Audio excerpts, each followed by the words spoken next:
what's up, you guys? It's Sunny. Welcome back to my channel. Hi, how are you? Oh my god. Anyway, welcome back to my podcast. If this is your first time here, welcome. Glad to have you. Hope you like what you hear and hope you stick around. In today's episode, which is episode 18 of Sunny's Geeky Grove, I'm going to be delving into Gone Home. Gone Home is a walking simulator. Legit. That's what it is tagged like everywhere. So it was published by Fulbright and it was released originally on PC, Mac in 2013, then ported to the Xbox and the PlayStation in January of 2016. The Switch got it September of 18. And in 2016, June of 2016, it was offered in the PlayStation Plus, and it was also a game with gold for Xbox. So it was offered free for users on both platforms, which is really cool. That's how I got it. That's how I was introduced to it. And it's a pretty great game, and I'll get into more of that in just a second. But if you are new here or you've been on the fence about hitting that subscribe button, why don't you go ahead and take the leap of faith now? You know you want to hear more of my dumb ramblings, so let's just bite the bullet, hit subscribe. If you want to get push notifications on your phone or email notifications, ring that bell, and YouTube will, like 90% of the time, tell you when I've uploaded. There's a small amount of you right now, so hopefully everybody that rings that bell gets that notification. But we'll never know. Now, diving into Gone Home, what is this all about? I get to simulate walking, you say? Yes, I do say. Essentially, you are playing as Kitty Greenbrier.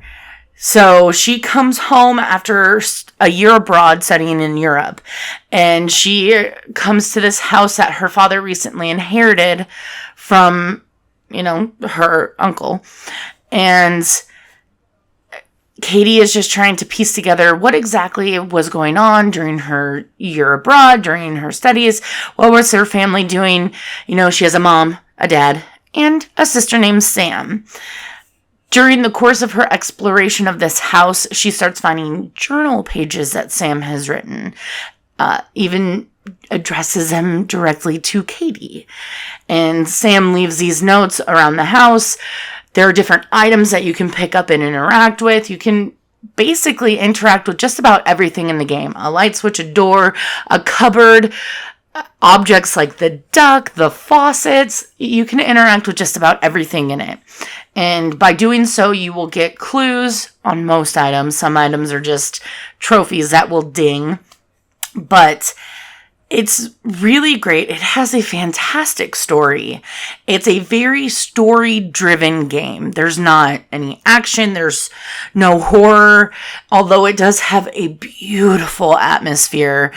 It's storming outside when Kitty arrives home to an empty house, completely empty. So it has that ominous feel, the lighting effects, all of that. It's so wonderful. It really builds it up as if it could be a horror survival video game. Like it could be kind of like Outlast or Slender Man, where you don't really have any fighting back capabilities, but there could be monsters. There's not. It's not a horror game. It's not at all, which was disappointing to me because the gameplay trailer, the synopsis on Xbox Marketplace kind of led me to believe that it was horror.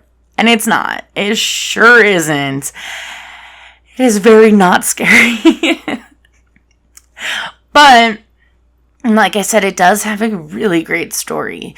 And you learn about Sam's struggles with moving to this new place, going to a new school, meeting new people, making friends, just, teenage tribulations, but also that family dynamic and strain that moving to a new city can add. And I'm not going to spoil anything with this. If you haven't played the game, you can go in knowing that, hey, it's not horror, and hey, it's a walking simulator.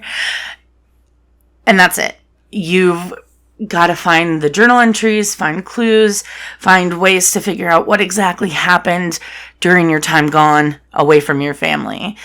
And it's just done in such a way, the sound design, the graphics, just the design of the overall game is wonderfully done. It really does leave an impression. It's one of those games that is so simple in nature, in the story, in mechanics, that it's on paper, it's underwhelming.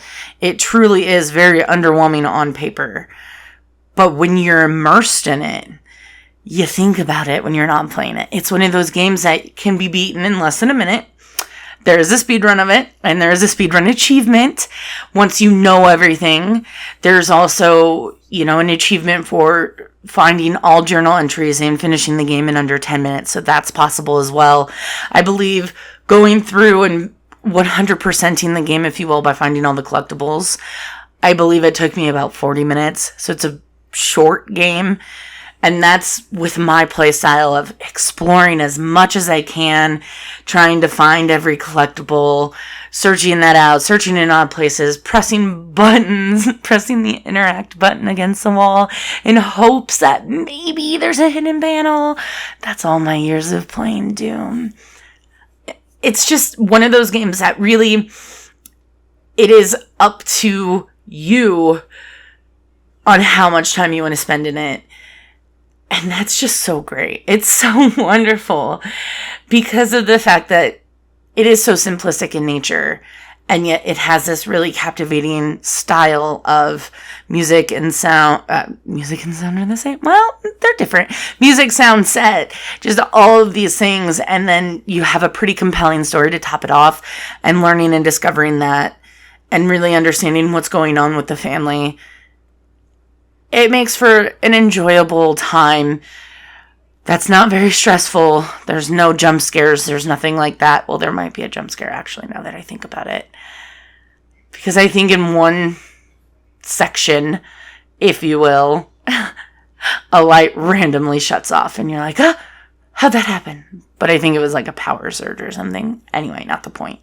It's been a while since I played it. But I do recommend it. It is on every platform now, obviously. It's on the Switch as of 2018, so that was last year.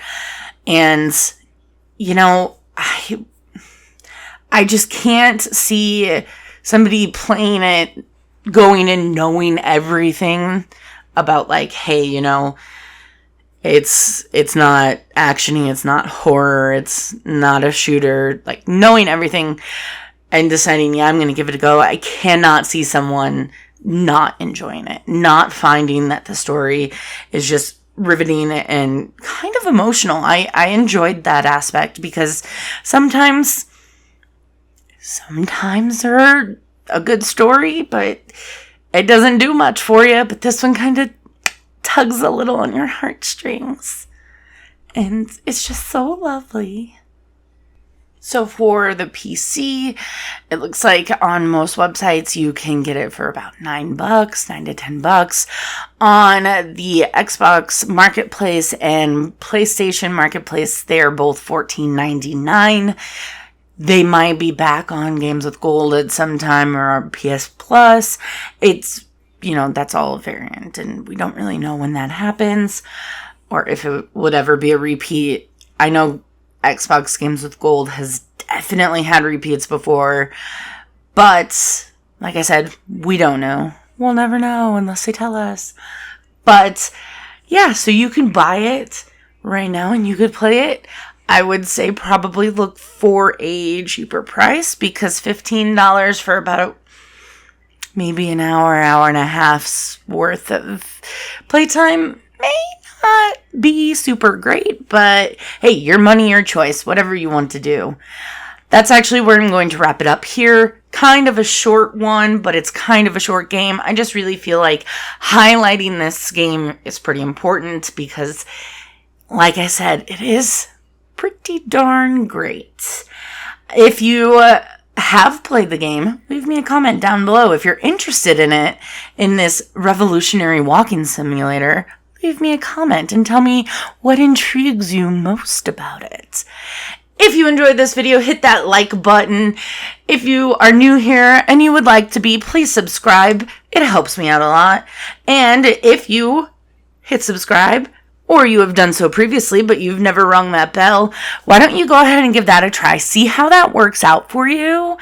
And I'm sure you're gonna enjoy those notifications. I post a new podcast episode every Tuesday at 4 p.m. Eastern Standard Time. Whether it's about games or horror, chances are my channel is going to cover it. Once again, my name is Sunny, and you've been awesome. Thanks for stopping by and listening to my podcast episode, and I hope you have a good one. Bye!